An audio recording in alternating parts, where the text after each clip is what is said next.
여러분 안녕하십니까? 제과제빵 이론을 함께 공부하는 전경희입니다. 이론 교재를 다 이제 공부했기 때문에 문제풀이를 해서 여러분들이 필기시험에 합격할 수 있는 지름길로 가시도록 노력하고자 합니다. 이탈리안 머랭에 대한 설명 중 틀린 것은 이제 우리 이탈리안 머랭으로 하는 것은 마카롱 만들 때 주로 하고요. 또 하나는 무스케이크 만들 때 하지요. 그래서 뜨거운 시럽에다가 머랭을 한꺼번에 넣는 것이 아니라 이제 천천히 부어주는 거죠. 뜨거운 시럽을 우리가 이 문제도 약간 틀린 것이 머랭을 돌리다가 뜨거운 시럽을 천천히 조금씩 부어주면서 거품을 올리는 것입니다. 퐁당에 대한 내용 중 맞는 것은 114도에서 118도로 끓여서 하면서 이것을 약간 재결정화 시켜서 38도로 식혀서 사용합니다. 그래서 물엿 전하당 시럽을 첨가하면서 수분 보유력을 높일 수 있습니다. 거품을 올린 환자에다가 우리 뜨거운 시럽을 고속으로 믹싱하는 것은 머시멜로 아이싱이고요. 왜냐하면 113도에서 114도로 끓인 시럽을 첨가하는 것이기 때문입니다.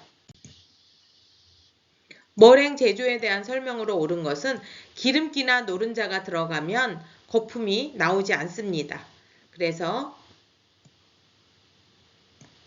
노른자가 없어야 되기 때문에 그렇기 때문에 뜨거운 튼튼한 거품이 나오는 것입니다.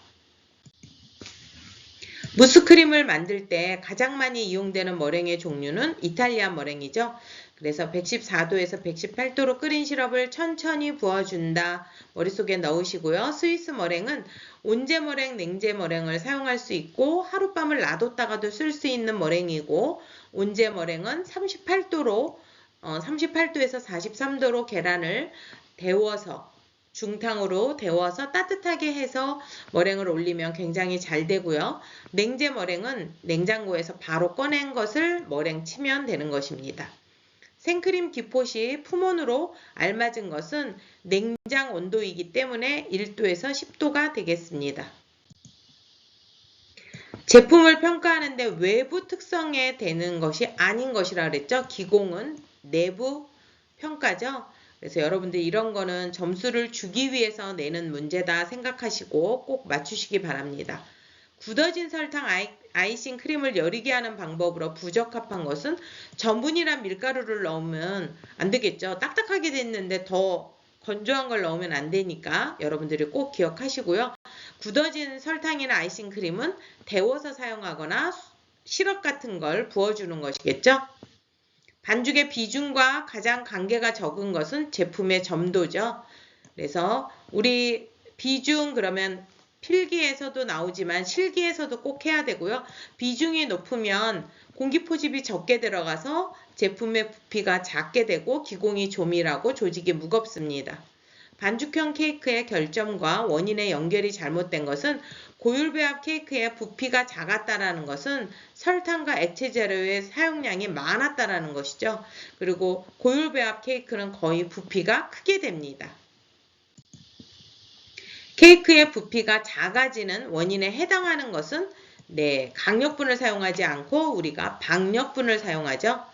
쇼트브레드 쿠키 성형 시 주의할 점이 아닌 것은 냉동고에 넣는 것이 아니라 냉장고에다가 넣습니다. 스펀지 케이크 반죽을 팬에 담을 때 스펀지 케이크 그러면 거품형 반죽이죠. 그러면 굉장히 많이 부푸는 것으로서 50에서 60%, 70에서 80%인 것은 반죽형 반죽이 되겠죠. 머랭 중에서 설탕을 끓여서 시럽으로 한다. 이탈리안 머랭. 이제 이탈리안 머랭에 대한 문제가 나오는 것은 여러분들이 꼭 맞추셔야 됩니다.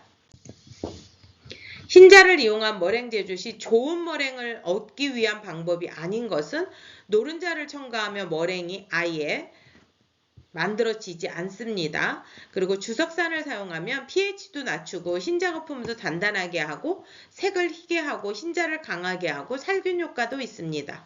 단 주석산을 넣었을 때는 조금 더 익혀서 사용해야 됩니다. 쿠키의 제조 방법에 따른 분류 중 계란 흰자와 설탕으로 만든 머랭 쿠키는 마카롱이죠. 그래서 마카롱은 아몬드 분말로 들어가고요. 굉장히 맛있지만 만드는 것이 어려워서 굉장히 비싸게 판매하고 있습니다. 화학적 팽창 제품이 아닌 것은 시폰 케이크는 시폰법으로 하는 거고 우리 노른자를 거품 내지 않고 물리적 팽창법과 화학적 팽창법을 함께 쓰고 그리고 거품을 낸 흰자와 섞어서 한다라는 거 그리고 비중이 가장 낮다라는 거 꼭 기억하시고요. 스펀지 케이크를 부풀리는 주요 방법은 계란을 거품 내서 하는 것이죠. 다음 쿠키 중에서 상대적으로 수분이 적어서 밀업하는 형태로 만드는 제품 반죽형 쿠키에 들어가겠죠. 그러면 반죽형 쿠키는 드롭 쿠키, 그 다음에 스낵 쿠키, 그 다음에 쇼트브레드 쿠키 이렇게 되는 것인데 우리 쇼트브레드 쿠키는 지금 여기 나와 있지 않고요. 그래서 스낵 쿠키 요거는 밀업하는 쿠키가 됩니다. 그리고 스펀지 쿠키와 머랭 쿠키는 거품형 쿠키겠죠. 거품형 반죽으로 만드는 것입니다. 크림법을 사용해서 만들 수 있는 제품은 마블 파운드 케이크. 마블 그러면 코코아를 넣어서 약간의 무늬가 있게 하는 것이죠. 비스킷을 제조할 때 유지보다 설탕을 많이 사용하면 촉감이 단단해집니다. 과일 파운드 케이크에 대한 설명으로 잘못된 것은 시럽에 담긴 과일을 사용할 때는 시럽을 빼주고 액체는 빼주고 건더기만 넣어주는 것이 좋은 것이죠.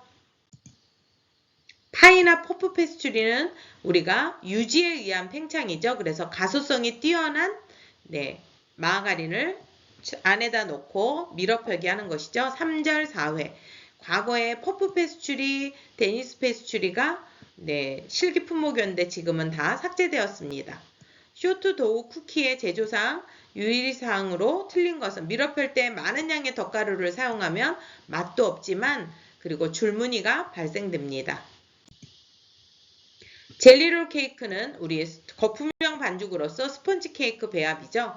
비교적 스크래핑을 많이 해야 되는 것은 크림법이죠. 그래서 파운드 케이크 할 때 여러분들이 벽에 많이 붙어 있는 걸 긁어줘야 되는 거.